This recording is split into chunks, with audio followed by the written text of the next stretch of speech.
Vinicius junior পেলে নেইমারের দেশের এই 22 বছরের ছেলেটা পায়ে বল পেলেই বিপক্ষের ঘাম ছুটিয়ে দেয়।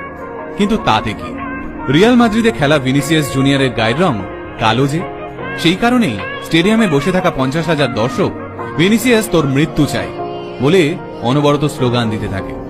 কখনো আবার তাকে বাঁদর বলে ডেকে ওঠে হাজার হাজার দর্শক। আবার অনেকে এক ধাপ এগিয়ে ভিনিসিয়াসের দিকে ছুঁড়ে দেয় কলা। ব্রাজিলের বস্তিতে আধপেটা খেয়ে খেলতে নিঃসন্দেহে কষ্ট হতো ভিনির, কিন্তু 50,000 লোক তারস্বরে ভিনি একটা বাঁদর বলে চেঁচিয়ে যাচ্ছে, এই কষ্টের সঙ্গে কোনো কিছুরই তুলনা চলে না। বছরের পর বছর ধরে চলে আসা এই অন্যায় আর সহ্য করে থাকতে পারেননি 22 বছরের ব্রাজিলিয়ান। বাধ্য হয়ে প্রতিবাদ করেন।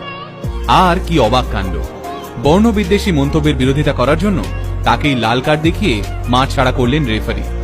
কাঁদতে কাঁদতে মাঠ থেকে বেরিয়ে যেতে হলো 22 বছরের বাচ্চা ছেলেটাকে।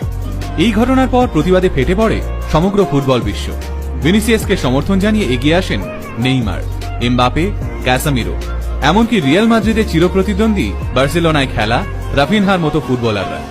এদিকে ব্রাজিলের প্রেসিডেন্ট স্বয়ং জানিয়ে দিয়েছেন, ভিনিসিয়াসের বিরুদ্ধে কোনো বর্ণবিদ্বেষী মন্তব্য দেখতে পেলেই কড়া ব্যবস্থা নেবে ব্রাজিলের সরকার।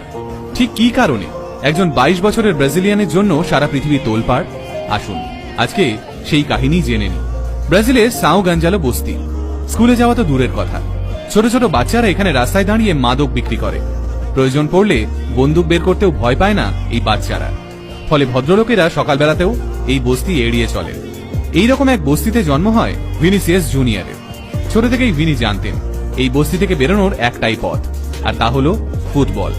মা বাবা যা আয় করেন তাতে সংসারের সবার ঠিক করে খাবারই জোটে না, তাই আধপেটা খেয়ে এই সকাল থেকে মাঠে পড়ে থাকতেন তিনি। ফুটবল খেলতে নামলে নিজের থেকে